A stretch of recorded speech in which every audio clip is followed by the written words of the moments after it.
বিশ্ব ব্ৰহ্মাণ্ডৰ কেন্দ্ৰবিন্দু মা কামাখ্যা আৰু এইখিনি খনতে আজি প্ৰবৃত্তি আৰম্ভ হৈ গ'ল 9:08:42 ইয়াৰ পৰা 3 দিন আৰু 3 ৰাতি কণ্টিনিউ আমাৰ অম্বুবাচী মহাযোগ চলিব আৰু নিবৃত্তি হ'ব 26 তাৰিখে।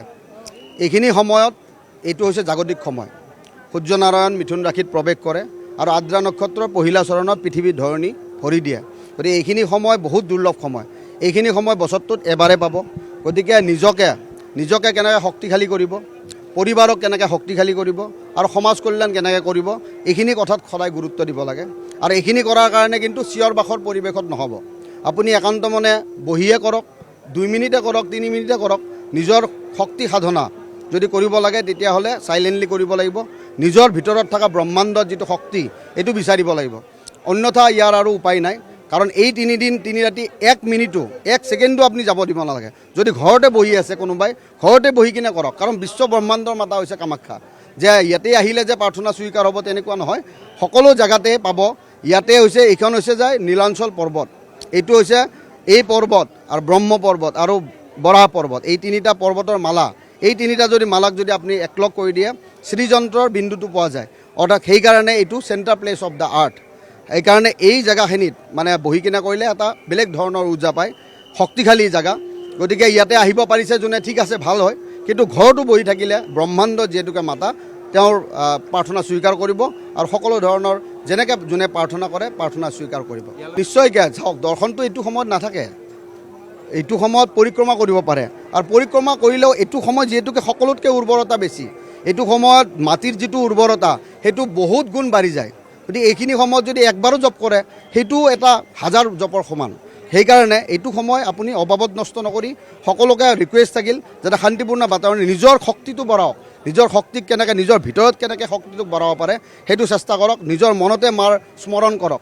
মাৰ যিটো প্ৰণাম মন্ত্ৰ আছে, কামাখ্যে বৰদে দেৱী নীল পৰ্বত বাসিনী টং দেৱী জগত মাতা জুনি মুদ্ৰে নমস্তুতে, এই মন্ত্ৰৰ দ্বাৰাই নিজৰ ভিতৰতে থকা শক্তিটোক জগাই তোলক আৰু মাৰ চৰণত ৰাখি যাতে সেৱা কৰিব পাৰোঁ সেই মনোভাৱ এটা ৰাখি কিনে নিজকে, পৰিবাৰক আৰু মানে আমাৰ সমাজ কল্যাণৰ কাৰণে দিয়ক এইখিনি সময়। হয় হয়, চাওক, দেৱ পূজন কৰিব নাপায়, পিতৃ পূজন কৰিব নাপায়, কোৰ দিব নাপায় আৰু মানে এই হাই হুৰুমি যিটো বাতাৱৰণ এইটো কৰিব নাপায়। এইটো কৰিলে ইয়াৰ যিটো ফৰ্মুলা, যিটো আমাৰ যিটো সংজ্ঞা, এই সংজ্ঞাক কিন্তু বিৰোধ কৰা হ'ব। যদি আপুনি হাই হুৰুমি কৰে এইটো সংজ্ঞাৰ বিপৰীত হ'ল। এইটো সময়ত চাইলেণ্টলি থাকি কিনে কৰিব লাগে।